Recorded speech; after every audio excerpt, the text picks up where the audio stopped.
बिस्मिल्लाहिर्रहमानिर्रहीम। पहले तो माज़रत कि आप लोगों को काफ़ी देर यहाँ खड़ा रहना पड़ा, लेकिन क्योंकि बात इतनी इम्पोर्टेंट थी जिसकी तरफ आपकी तवज्जो मबजूल कराना चाहते थे। कल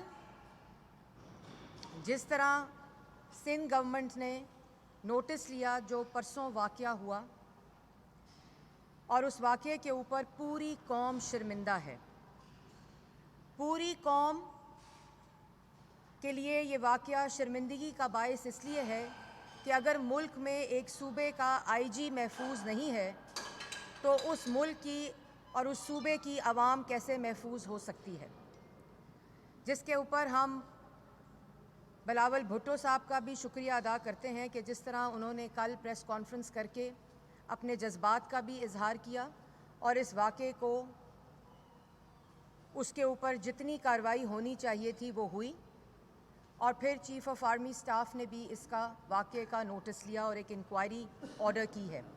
लेकिन जो एक अहम बात है जिसको नज़रअंदाज नहीं होने दिया जा सकता, वो है कि किस तरह सुबह 6:30 बजे मरियम नवाज़ शरीफ साहिबा के कमरे के दरवाज़े को तोड़कर धावा बोला गया। किस तरह पहले दरवाज़ा खटकाया गया, कैप्टन सफदर जो हैं वो दरवाज़े पर गए और उन्होंने कहा मैं अभी आता हूँ अपने कपड़े लेकर और दवाइयाँ लेकर। उसके बावजूद सिक्योरिटी लैच को तोड़कर कमरे के अंदर दाखिल हुए जहाँ मरियम नवाज़ शरीफ साहिबा मौजूद थीं। सुबह 6:30 बजे का ये वक्त था। इस बात का जवाब देना होगा कि ये किसके हुक्म के ऊपर हुआ, ये किसने किया और ऐसा क्यों हुआ। मरियम नवाज़ शरीफ साहिबा पाकिस्तान की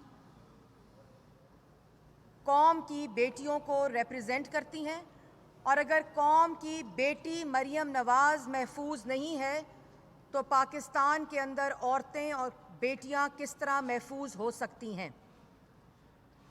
ये सारा वाक़या और इस सारे वाक़े के ऊपर आज पाकिस्तान की कौम शर्मिंदा है।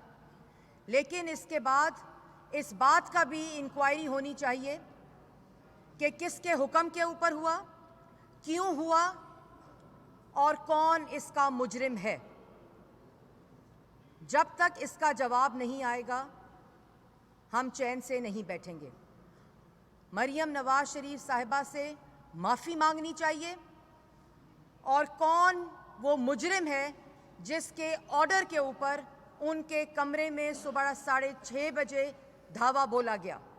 इस बात को नज़रअंदाज नहीं किया जा सकता, क्योंकि ये इस बात की निशानदेही करती है कि अगर मरियम नवाज़ शरीफ साहिबा के कमरे में सुबह 6:30 बजे धावा बोलकर हमला किया जाता है तो फिर पाकिस्तान में कोई भी कौम की बेटी महफूज नहीं है।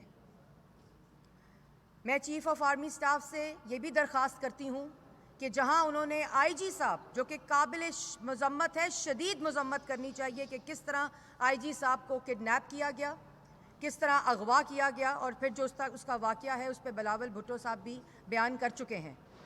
तो मैं चीफ़ ऑफ आर्मी स्टाफ से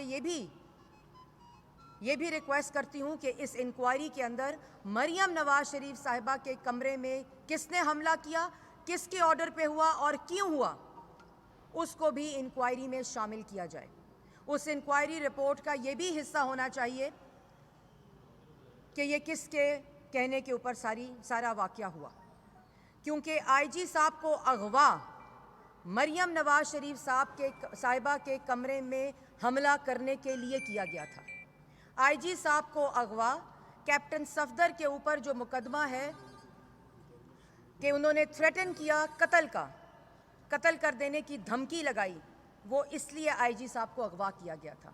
आईजी साहब को इसलिए अगवा किया गया था कि इस तरह धावा बोला जाए, हमला किया जाए मरियम नवाज़ शरीफ साहिबा के कमरे के ऊपर, दरवाज़ा तोड़ के उनके कमरे में दाखिल हुआ जाए। ये भी इस इंक्वायरी का हिस्सा होना चाहिए, क्योंकि ये करने की वजह से आईजी साहब को अगवा किया गया था, जिससे उन्होंने इनकार किया था।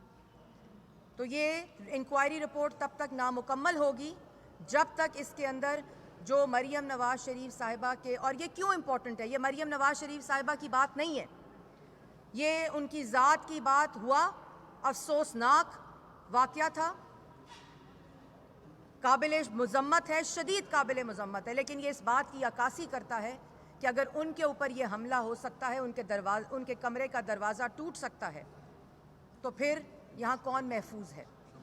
तो इस इंक्वायरी में इस चीज़ का जवाब आना चाहिए, मरियम नवाज़ शरीफ साहिबा से माफ़ी मांगनी चाहिए और इंक्वायरी का हिस्सा होना चाहिए कि ये सब किसके हुक्म के ऊपर हुआ। तो मैं आपके ज़रिए भी, मीडिया के ज़रिए भी ये बात रखना चाहती हूँ कि जल्द अज जल्द जब ये इंक्वायरी रिपोर्ट आए, उसके अंदर मरियम नवाज़ शरीफ साहिबा के जो वाक़या है, शर्मनाक वाक़या है, अफसोसनाक वाक़या है, इसका भी इंक्वायरी रिपोर्ट के अंदर जवाब आना चाहिए और मरियम नवाज़ शरीफ साहिबा से मुजरिमों को माफ़ी मांगनी चाहिए। और इसमें एक बात जो है वो पेश नज़र रहनी चाहिए कि जो जिन दफ़ात के तहत मुकदमा दर्ज किया गया वो तमाम की तमाम दफ़ात जो है वो बेलेबल हैं, और किसी बेलेबल ऑफेंस में जो रिक्वायरमेंट होती है प्रोसिक्यूशन से या लॉ इन्फोर्सिंग एजेंसी से, पुलिस से, कि वो चालान जो है वो अदालत में पेश करे और अदालत जो है वो मुल्ज़म को जो है वो समन करे। यानी बेलेबल ऑफेंस जो है उसमें किसी मुल्ज़म को गिरफ़्तार करने का इख्तियार नहीं होता पुलिस के पास, और गिरफ़्तार करने की ज़रूरत नहीं होती। तो फिर